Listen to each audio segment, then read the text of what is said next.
Keduanya terus berjalan sambil minum minuman yang memabukkan itu. Setelah mabuk, keduanya melakukan pelecehan terhadap wanita tersebut seperti binatang yang tidak ada adabnya. Ternyata diam-diam perbuatan mereka ada yang memperhatikan selama ini, yaitu tak lain tetangga dari Zahra ini. Mereka takut laki-laki itu akan menyebarkan perbuatannya, dan akhirnya Harut dan Marut membunuh tetangga Zahra itu karena takut rahasianya akan dibongkar kepada masyarakat luas.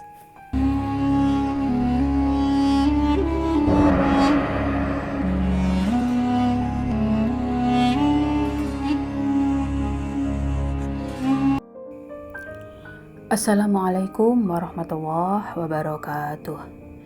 Diketahui setelah Nabi Idris naik ke surga dan para malaikat mengetahui bahwa beliau tidak akan meninggalkannya, mereka berkata, "Ya Tuhan kami, hamba muqarrabin yang berdosa ini." Kemudian Allah menurunkan sebuah wahyu. "Engkau telah menghina anak Adam karena amalan-amalan mereka. Jika aku mendandanimu dengan apa yang aku kenakan pada mereka, maka itu adalah sebuah syahwat. Dan jika aku mendandanimu dengan apa yang telah aku kenakan pada mereka, maka itu juga adalah sebuah kesalahan." Mereka lalu berkata, "Maha suci Engkau, Tuhan, tidak layak bagi kami melawan Engkau." Maka Allah memerintahkan mereka untuk pergi memilih 2 orang yang terpilih. Malaikat dipilih dari antara mereka dan mereka diutus turun ke bumi. Dan keduanya diberikan kebahagiaan yang sama seperti yang diberikan kepada anak Adam. Atas perintah dari Allah, mereka memilih 2 malaikat bernama Harut dan Marut. Keduanya lalu diberi ridho oleh Allah dan diutus ke bumi untuk bertugas sebagai hakim atau penentu yang adil di antara manusia. Keduanya dilarang mempersekutukan Allah, membunuh jiwa-jiwa yang tercabut haknya, berzina, dan meminum minuman yang haram. Mereka berkata, "Mustahil karena Allah telah melarang kami untuk melakukannya." Suatu hari, tiba-tiba ada seorang wanita yang cantik dengan pakaian yang sangat indah mendatangi Harut dan Marut ini, yaitu Zahra namanya. Dia adalah salah satu orang Persia yang mengunjungi mereka berbagai kota untuk mencari seorang hakim. Akhirnya dia berkenalan dan mendatangi Harut dan Marut ini dengan memakai sebuah permata yang akan menjadikannya Zahra ini lebih cantik dan rupawan. Rambutnya tergerai indah dan wajahnya bersinar. Dia mengeluh kepada Harut dan Marut ini tentang sebuah persoalannya. Setelah mereka berdua melihatnya, ternyata mereka jatuh hati ke dalam jerat fitnah untuk mencintai Zahra ini. Wanita itu pulang ke rumah dan kembali. Lalu keesokan harinya, sejak itulah keduanya saling bercerita tentang ketertarikannya satu sama lain. Entah apa yang dipikirkan oleh Zahra ini, yang akhirnya jatuh hati juga kepada Harut dan Marut ini dan mengajak mereka berdua untuk melakukan hubungan terlarang. Sontak lelaki ini menolak permintaan wanita penggoda tersebut.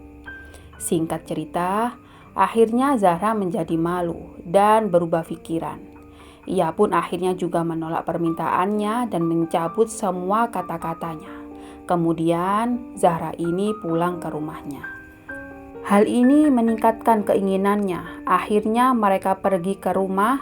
Ketika mereka tiba, mereka berdua kembali ke rumah Zahra dan mengetuk pintu.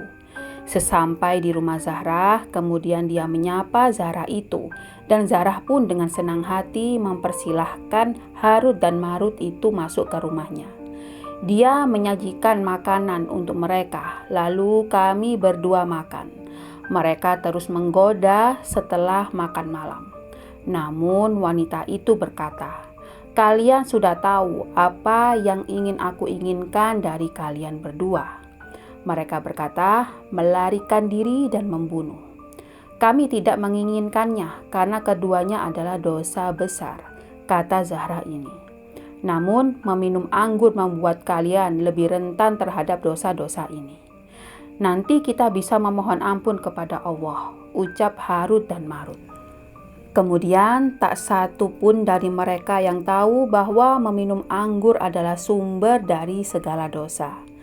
Keduanya terus berjalan sambil minum minuman yang memabukkan itu. Setelah ia mabuk, keduanya melakukan sebuah pelecehan terhadap wanita itu, yaitu Zahra, seperti binatang yang tidak ada adabnya. Diam-diam perbuatan mereka ternyata ada yang memperhatikan selama ini, yaitu tak lain tetangga dari Zahra sendiri. Mereka takut laki-laki itu akan menyebarkan perbuatannya dan akhirnya Harut dan Marut membunuh tetangga Zahra itu karena takut rahasianya akan dibongkar kepada masyarakat luas.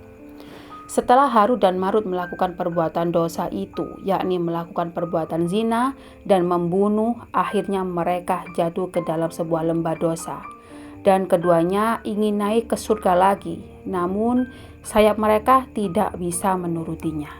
Singkat cerita, kemudian ia menemui Nabi Idris dan menceritakan apa yang telah mereka lakukan dan memintanya untuk menjadi perantara bagi mereka di hadapan Allah dan ingin bertobat dan ingin kembali ke surga lagi. Kemudian mereka berkata dan bertanya kepada Nabi Idris, "Kami tahu bahwa kamu mempunyai nilai ibadah yang bisa mengangkatmu ke dalam surga, sama seperti nilai ibadah yang bisa meninggikan seluruh penghuni di bumi ini." Kemudian Allah memberkati kita. Nabi Idris melaksanakan permintaannya hingga Allah memberi mereka pilihan antara hukuman di dunia dan hukuman di akhirat. Keduanya memilih siksa di dunia dibandingkan siksa di akhirat. Akhirnya Harut dan Marut ini bertobat. Keduanya disiksa, dipenjara dan dipasung dengan cara digantung terbalik dengan rantai besi. Kemudian mereka menderita kehausan sementara air di dekatnya ke lidah mereka tidak sampai untuk diminum. Semua azab di dunia dipaksa masuk ke dalam hidung mereka sehingga menambah penderitaan mereka. Mata mereka membiru karena tidur dan wajah mereka membengkak hingga menjadi hitam. Mereka akan terus seperti ini sampai di akhir dunia.